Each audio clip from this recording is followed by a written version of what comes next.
За сайн байцгаана уу та бүхэнд. Амралтын өдрийн мэнд хүргэе. Өнөөдөр 2025 оны 2 дугаар сарын 15-ны өдөр байна. Манай $100 хүч нэртэй контент хийм маань эпизод 4 та бүхэнд хүрэхэд бэлэн боллоо.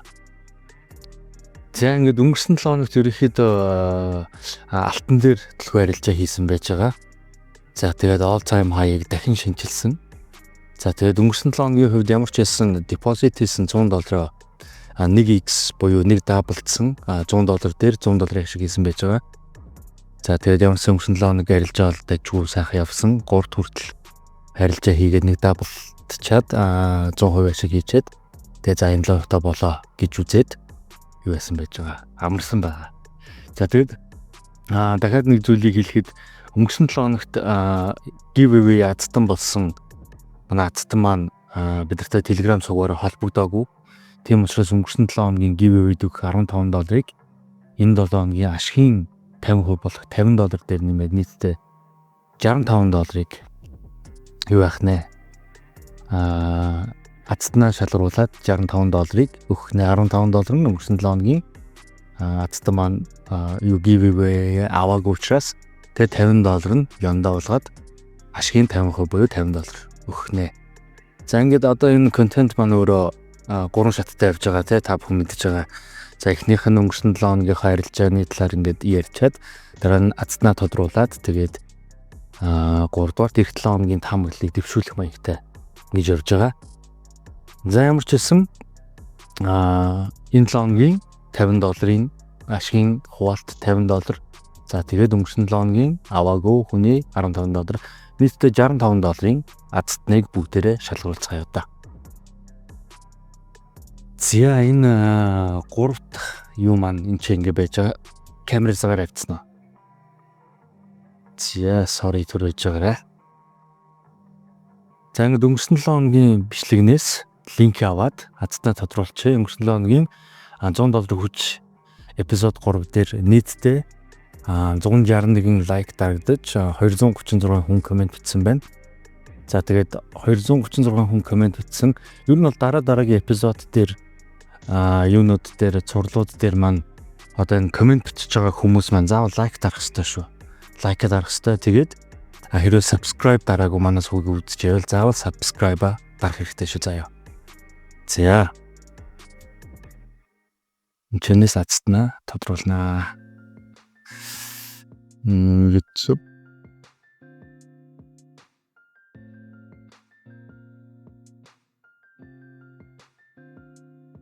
юу гараад ирчих.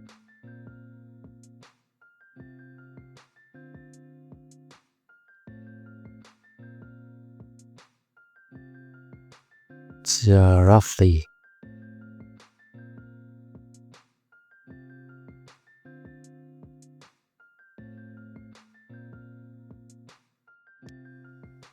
За 236 комент бичсэн хүмүүсээс одоо нэг нь $65 азтан болох гэж байна. Энэ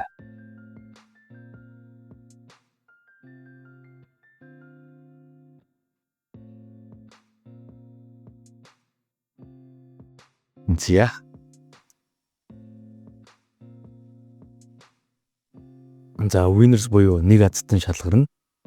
За тэгээд 10 хүртэл тоолно. Энийг багасгач идөө 5 хүртэл тоололч. За тэгээд confirm upgrade your plan.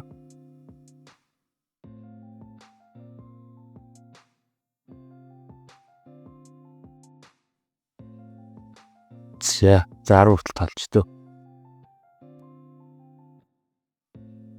За 2 1 За гэр бүл хайр гэдэг нэг дагагч маань $65-ын giveaway эзэн боллоо. Баяр хүргэе. За тэгээд амжилт гэдэг комент бичсэн байна.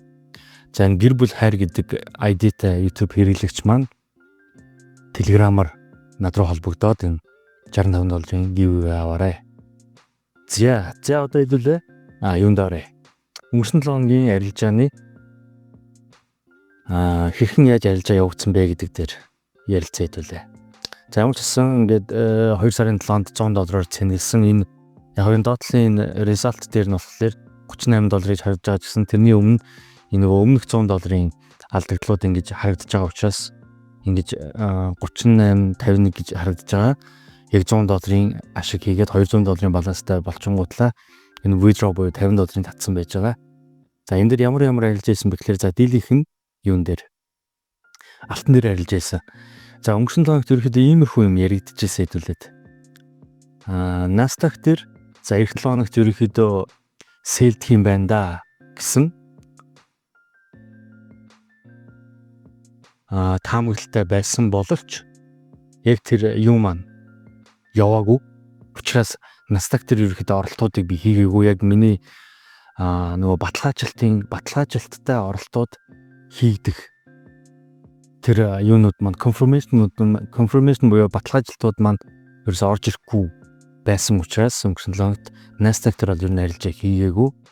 Өнгөрсөн 7 хоногийн амралтын өдрүүдээр бариулсан байсан маань break цохоод за тэгээд дахиад нэг ганц нэг сэл шалгаж үзэж байгаа. За ер нь Nasdaq яг доошоо явах нь хэцүүдсэн байна гэж бодож исэн чинь энэ дээр нэг гоё уналт орж ирсэн. Энэ мэдээний үе уналт орж ирсэн. Энэ дээр л орж хэмжээгүй. Тийм учраас Nasdaq-ийг хаяад арай илүү юу харагдаж байгаагаар нь арай илүү баталгаажлтууд өгдөөд байсан учраас алтан дээр захиалгууд хийсэн. За алтны захиалгуудыг одоо юун дээр trade history-го тавьж агаад 3 дахь сошиал арилжаа ерөөсөө ийгээгүй. Нэгтгэд 2 дахьд 3 дахьд гэсэн нэгтгэд ийм арилжаа ийгээд чийлээ. За эцэд хамгийн сүүл арилжаа явлаа. Энд чинь 5 дахь 4 дахь 3 дахь 2 дахь нэгтгэд нь яг энэ дээр арилжаа. Нэгтгэд чинь нөгөө нэг Nasdaq тэр арилжаатай байсан. Тэр маань break хүртэл нь би дахиж нэмж захиалга хийхгүй гэж үзээд нэгтгэд захиалга хийгээгүй. 2 дахь болон 3 дахь өдрүүдэд хэдэн захиалга хийгээд нэгсэндээ дансаа давталцсан байж байгаа. За тэр захиалгуудаа ерөөхдөө та бүхэнтэй ярилцъя. Сүүлийн эпизод 3 дээр хэлжсэн те баталгаажлалт гэдэг зүйлийг яаж харж оролт хийдэг вэ гэдгийг эх 7 хоногийн арилжаанууд дээр та харуулнаа гэжсэн учраас би баталгаажлалт хүлээж агаад ерөөхдөө арилжаанууд хийсэн, захиалгууд хийсэн байж байгаа. За хоёр дахь арилжаа ерөөхдөө иймэрхүү болсон. За юу харж орсон бэ гэхлээр бүхэл хөдөлгөөн гэж би зөндөө болоод ярьж байгаа те. Энэ дэр нэг бүхэл хөдөлгөөн. Тэрний өмнөх бүхэл хөдөлгөөн нь энэс энэ хоёрын хооронд нэг бүхэл хөдөлгөөн. За дараагийнх нь энэс энэ хоёрын хооронд нэг бүхэл хөдөлгөөн. Анхдагч нь энэс энэ хоёрын хооронд нэг бүхэл хөдөлгөөн. За нэг ийм 3 бүхэл хөдөлгөөн байсан. За тэгээд энэ бүхэл хөдөлгөөн дотроо дахиад жижигхэн бүхэл хөдөлгөөн хийсэн. Тэрийг эвдснээс эхлээд за ерөнхийдөө юу яаж байгаа юм бэ наа? Энэ бол том хэмжээний бүхэл хөдөлгөөн. Тэр дотор нь орж ирсэн байгаа жижиг хэмжээний бүхэл хөдөлгөөн гэдэг маань бол өөрөө энэ хэсэг гэж байна жишээ нь. Энэ дээр 5 минутаар тавих юм бол илүү нэрийн харагдана. Энэ юм байна. 5 минутаар бол энэ харагдаж байгаа. За нэг ийм бүхэл хөдөлгөөн байсан. Энэ хоёрын хооронд нэг бүхэл хөдөлгөөн буюу нэг cycle хөдөлгөөн. За энэ cycle хөдөлгөөнийг энэ хүчтэй хөдөлгөөн доошоо эвдэж орж ирсэн учраас би энэ чинь эсгэлээд сэлүүд хийсэн. Сэлүүд хийж ягаад энэ дор гарсан. За сэл хийсэн одоо энэ хүртэл ингээд сэлүүдийг нэмээд байсан шалтгааны хамгийн гол нь энэ хэсэг дээр бүхэл хөдөлгөөний энэ хэсэг дээр ханш юу яасан эвдэд буцаад pull back хийсэн хөдөлгөөн гарч ирж байгаа. За тэгэхээр энэ нэгэсэндээ pull back-аас нэхлүүлээд орлогод эхэлсэн. За энд хамгийн анхны энэ оролт ягаад энэ доор энэ хэсэг дээр байсан бэ гэхээр яг тухайн үедээ бол эхний ээлжинд энэ бол ер нь high tech байх юм байна да гэд бодож байсан чинь ханш өрхөд энэ дотроо хөдлөختөө өөрөө энийг эвдээд буцаж орж ирэх боломжтой юм байна. Энэ хөдөлгөөнөөс хамааралтай энэ оройг буцаж дээшээ дахин нэг удаа эвдээд буцаж орж ирэх боломжтой юм байна гэсэн юугаа магадлаа энэ хэсэг дээр үзүүлсэн учраас би энэ дээр айхгүй орсон гэсэн үг. За айхгүй ороод энэ дэрний одоо эвдэн гэж бодож ирснээр эвдээд буцаж орж ирсэн. энэ дээр хаасан байж байгаа арилж байгаа. Энэ дээр арилжааг яагаад хаасан бэ гэхээр энэ шал. За тэгээд фракталын 2 дугаар загвар гэсэн үг. Фракталын 2 дугаар загвар энэ дээр орж ирсэн. Тийм учраас энэ дээр би захиалга хаасан. За ингээд эхний арилжаа амжилттай болсон алтан дээрээ. За дараагийн амжилттай болсон арилжаа нь юу вэ гэхээр энэ хэсэг дээр. За энэ чинь амжилттай гэхээсээ илүү алдагдaltaгүй арилжаа болсон. Энэ дээр яагаад алдагдaltaгүй арилжааг ингэж хаачваа гэдэг тэгэнгүүт энэ хэсэг дээр хааш явж байхад яг энэ доошоо энэ дээр ихний захиалга орж ирсэн. Дараагийн сэл захиалга энэ дээр хийсэн.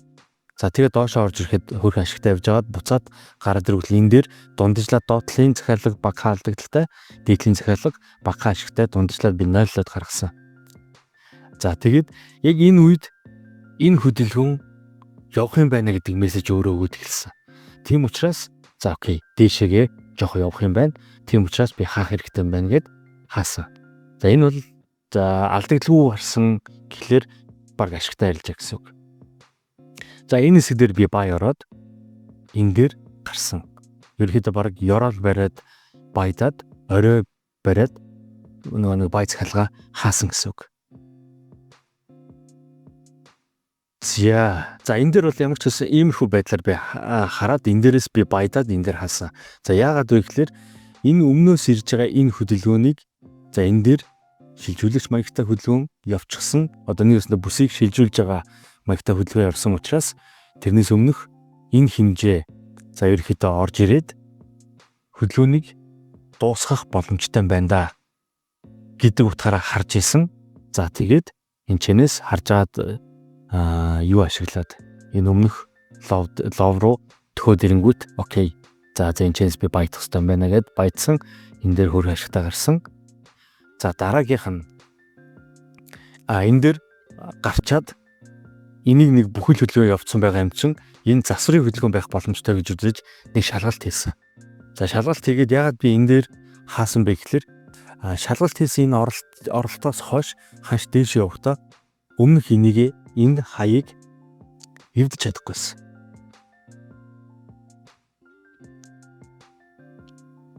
Шалгалт хийсэн оролтын маань бай захиалга ашигтай явж байгаад энчээ байгаа энэ 2893 гэдэг ханшийг дараагийн удаа ханшны түлхэлтэнд эвдэж чадахгүй байсан.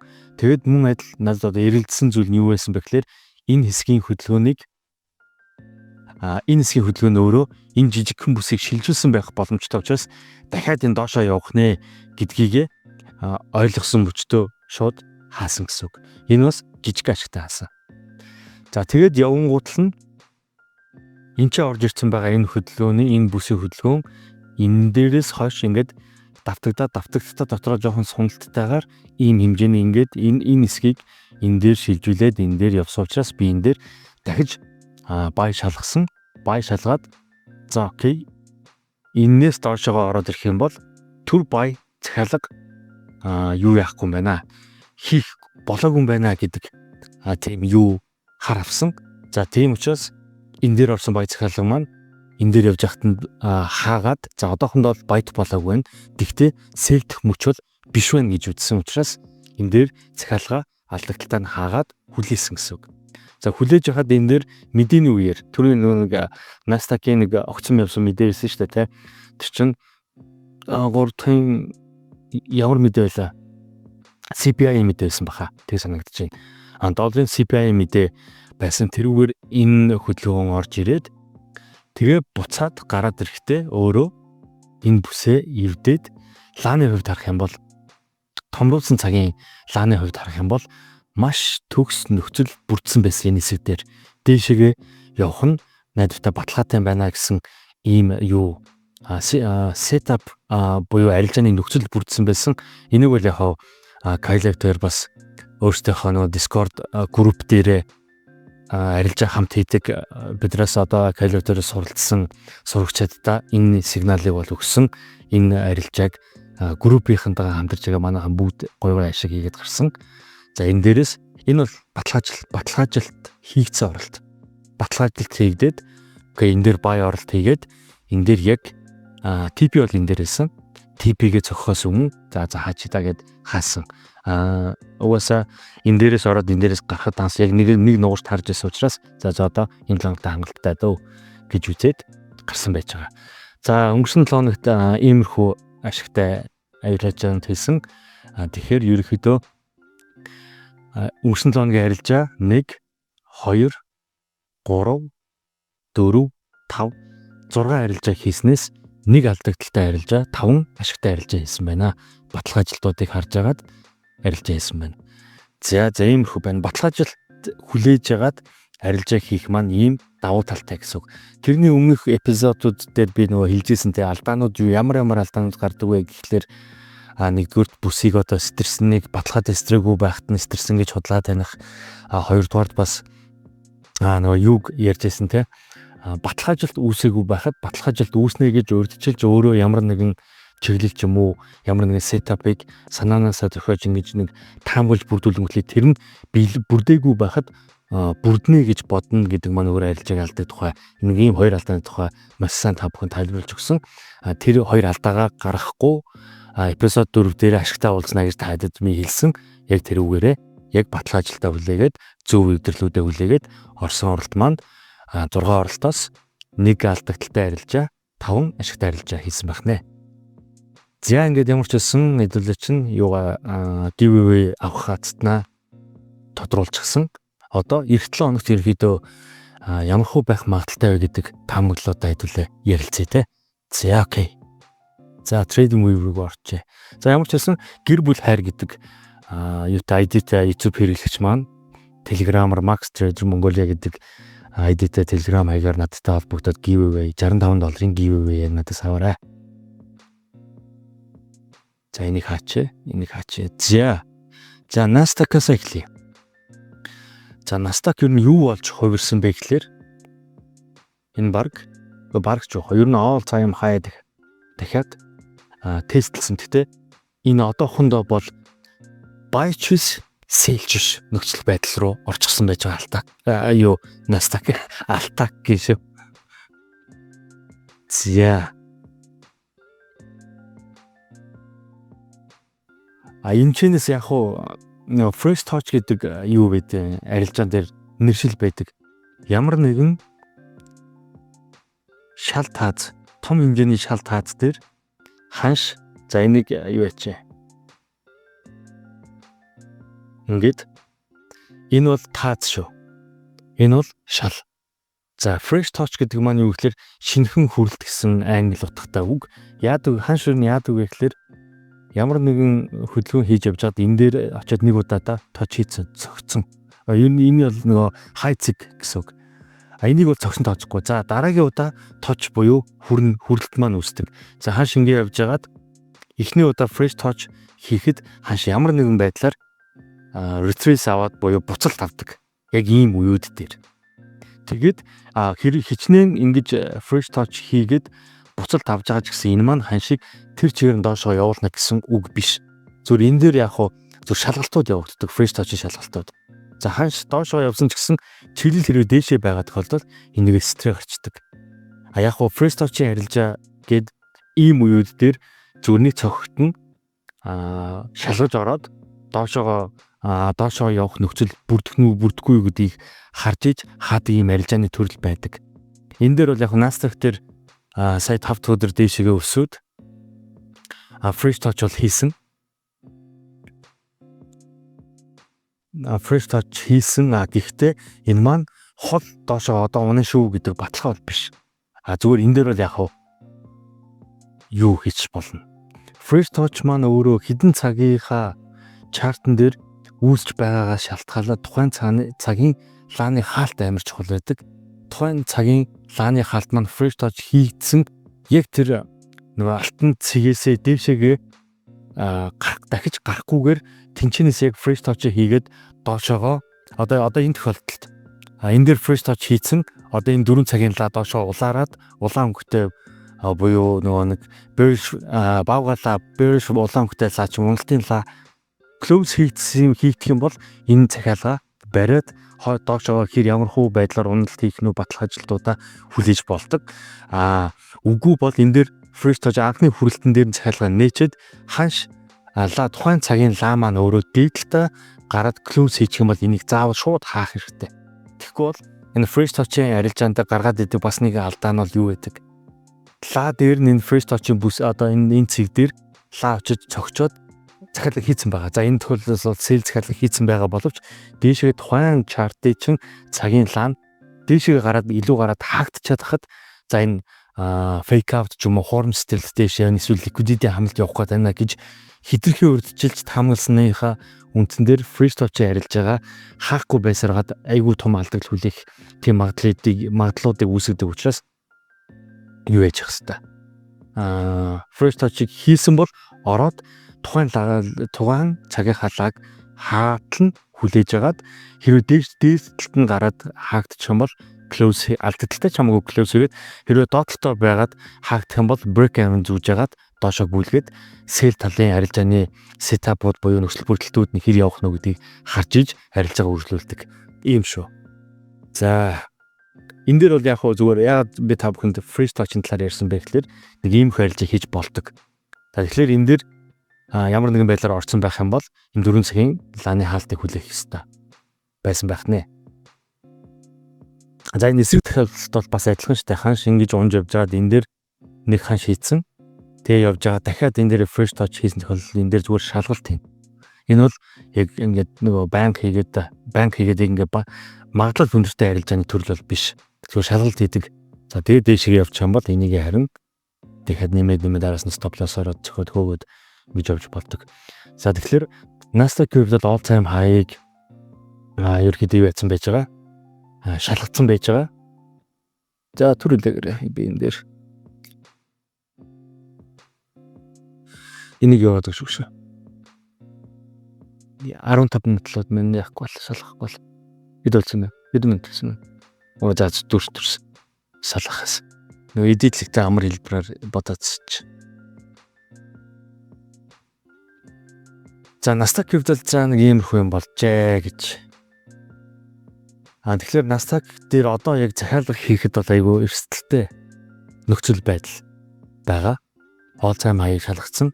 Унжч болно. Тэрийг дэшээ breakout хийгээд өсөж болно. Тэгэхээр тэрнээс хойш харилжаа. За энэ алтан дээр бол first touch айгүй гоё үйлчилсэн. Харагдаж штэ. Тэгтээ наст first touch руу яг очичоор юм дутцсан юм байна. Зя ингээд харъя. За 5 цагийг орой. За одоо газ нөгөө 9 хоногийнхоо арилжаанд явах чиглэлийн магадлалуудаа хэдүүлээ хамт харчаад тэгээд дуусгая даа гэж. За энэ зөвхөн энэ талын үзлүүнүүд дээр л харж нэх амар холоос хараад яах вэ? Тэгээд 7 хоногийн л арилжаа юм чаа. За week-ээс харж week-ийн ла ийм таталттай хаагдсан те. За week-ийн ла таталттай хаагдсан бол дараагийнх. Гэтэ энэ бол down чиглэл рүү бол ягаад ч харах нөхцөлгүй одоохондоо ап чиглэл тэрвэрэ байгаа. Дараагийн юуны ла одоо яг candle-аараа харах юм бол энэ юу яагааг үл юм л та. За энэ бол юуг шилжүүлсэн лаа гэд бодчих л доо. Бүсийг шилжүүлсэн лаа гэж бодоход энэний өмнөх лааны бүсээр явна гэхээр энэ дээр ерөөхдөө энэ хамгийн сүүлд явж байгаа фрактал маань өөрөө дээш ап чиглэлтэй ханчсан.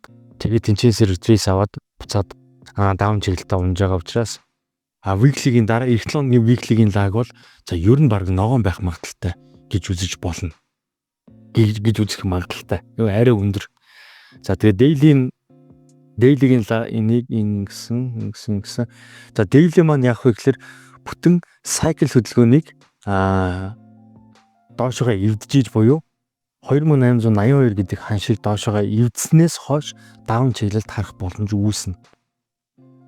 Энийг доошогоо эвдэж үржлээ даун чиглэлд явах юм байна гэсэн байдлаар харна уу гэхээс энэ ханш маань доошогоо ингээд энэ одоо энэ доотлын 2864 гэдэг ханш маань те энэ ханшаа доош эвдэж чадахгүй бол дахиад үржлээл ингээл явна гэсэн үг.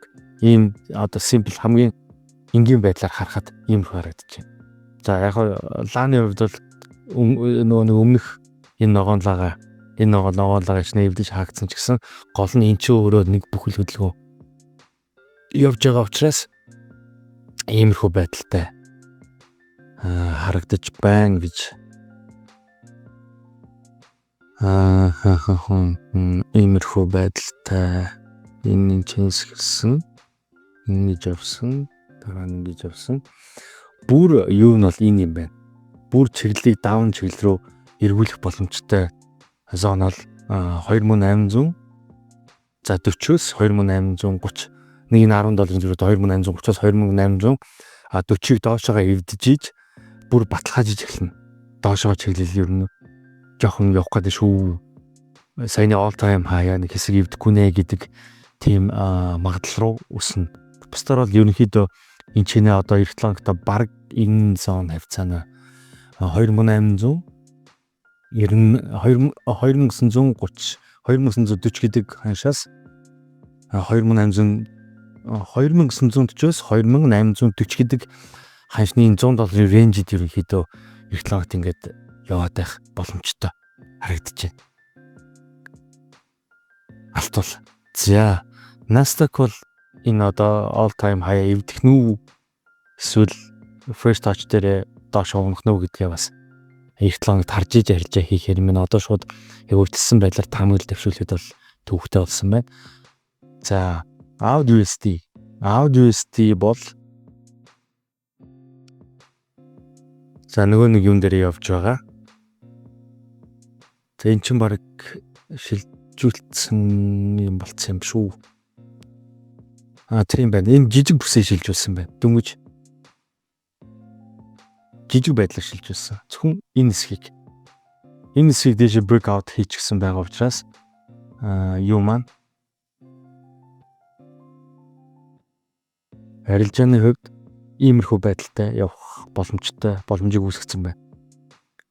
065 65005 065 гэдэг энэ ханш руу эх 7 хоногийн ла юу явах боломжтой харагдаж байна. AUD-ийн хувьд 7 хоногийн ла эхлэл дээрээ 7 хоногийн эхний хугацаа хийгээд дээшээгээ ингэж явах боломжтой харагдаж байна. За Pound USD бол энэ 7 хоногийн лаа чинь нөгөө нэг юуныхаа дээр гараа хаагдсан юм байна шүү дээ. Энэ зоныхоо дээр гараа close хийгдсэн байгаа учраас энэ фрактал маань баг үйлчлэхгүй шахуу хэлбэрлэгүй шилжсэн байж болохоор харагдаж байна. Ингэж энэ ерөөхдөө close-лод хаагдчихж байгаа учраас за энэ жоохон багасгах эх 7 хоногийн ла бас ногоон тал руугаа өсөлттэй ла тал руугаа байж болохоор юм байна. Окей. Энэтэй арай US дуусаагүй байна. Бүсээс гарч дуусаагүй байгаа бодлоо. Тэгэхээр эх 7 хоногт энэ Pound USD дээр бол баг хүлээлттэй юм уу? Тийм байх боломжтой. Хүлээлт байна да. Одоохондоо яг бүсээс би гарчлаа шүү. Одоо авчиглын арилжаага хийж болно гэдэг юугаа арай өгөөгүй. Энэ бол яг баталгаатай биш вэ?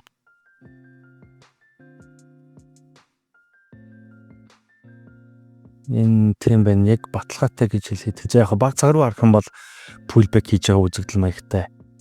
Харагдаж болж байна. Энэ доороос ирсэн энэ дотор өөрөө эвгүй хөндөл байгаа юм байна да. Олигтой гарч чадаагүй. Гэтэ яг энэ чинээ pullback хийгээд дэшег үргэлжлүүлээд үс явж байгаа бол үүсэхгүй. Ингээд үс явж байгаа бол үүсэхгүй юм байна.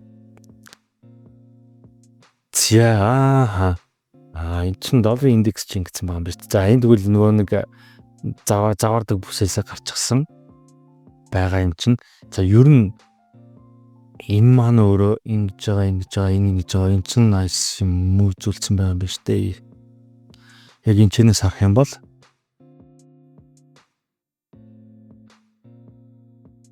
зөвхөн бүстэйгээ хамааралтай хөдөлгөөн гэж харах юм бол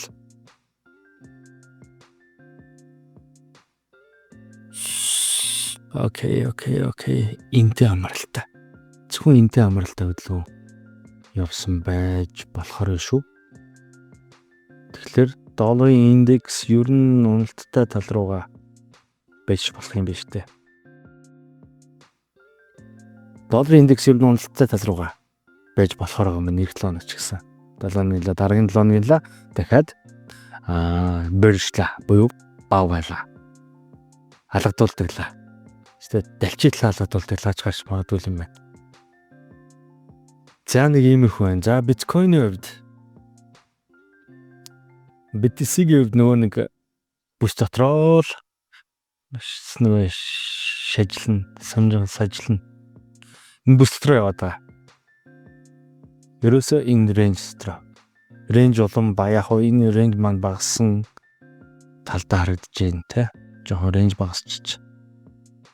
Ийм том рейнжтэй байх боломжтой байтал ингээ багассан учраас одоо 9 хоног тарина манд аль тал руугаа шилжиж гарах вэ гэдгийг харж болох юм байна. Аль нэг тал руугаа гарснаа шалтгаалаад явах төлөвтэй харагдаж байгаа юм байна да. За баба бол Alibaba-гийн хувьд цаавал өнгөрсөн лагт маш nice, маш гоё явсан. Тэгээд нэг ийм шинжилгээ хийгээд ийм арилжаа хийсэн. Энэ дээр бол бас их гоё явсан. Хэрвээ та бүхэн санаж байвал яг энэ шинжилгээг би нөгөө юун дээр хийжсэн. Нөгөө нэг дэлхийд алдартай трейдеруудыг танилцуулдаг манай болон байгаа штэ. Тэрний аль дугаар дээр нэлээ яг энэ шинжилгээ хийгээд яг энэ хэсгээс оролтыг хийж болох юм байна гэж ерөөхдөө юу яжсэн. Таамаглаж зурж исэн нэг тренд лайны аргачлалтай хослуулад зурж байсан байна. За энэ бичлэгний хамгийн төгсгөлд нь тэр линкийг бас оруулж яг ингэж таамаглаад ийм явах боломжтой байх шүү гэдгийг байдлаар таамаглаж ирсэн хэд хоногийн өмнөх аль дугаар гэдгээ мартчих. Тэрийг бас энэ дээр тавьчихна заяа. За ямар ч гэсэн тэгвэл 7 хоногт Nasdaq маань энэ дээр арай тодорхойгүй нь яг first touch үйлчлэх юм бол доошоо яваад хос орой ч юм уу хийгээд доошоо явж болно. За алтны хувьд бол юг 7 хоногийг бас харж агаад арилжаа хийхгүй бол шууд одоо 2 хоногт уналттай байна, 1 хоногт эсэлттэй байна гэж хэлхий жоохон яг тийм хэцүү дүр зураг байна. Яагаад гэвэл all time high мөн хамгийн сүүлийн fractal буюу бүхэл хөдөлгөөн яваад дууссан pullback хийж байгаа. Энэ бүхэл хөдөлгөөнийг дээшгээ эвдсэн тохиолдолд дахиад шинэ цикл хөдөлгөөнийг эхлүүлнэ. Эвдэхгүйгээр доошоогоо ингээд ороод ирэх юм бол энтэйгээ хамааралтай pullback хийнэ гэсэн үг. Энэ дотор pullback хийж агаад дээш эвдэж болно. За гэхдээ ерөнхийдөө аль болох нэг sell талын арилжааг 7 хоногийн тэр чирээ уналттай 7 хоног байх нь эсвэл өсөлттэй 7 хоног байх нь гэж харахаас илүүтэй зүгээр энэ дотроо тийм шимсэн маягтай арилжаанууд баг ороод day trade хийхэд тохиромжтой ер нь харагдаж байна. За ингээд энэ удаагийн 100 долларын хүч нэртэй контентийнхаа эпизод 4-ийг ингээд хэдүүлээ өндөрлөе.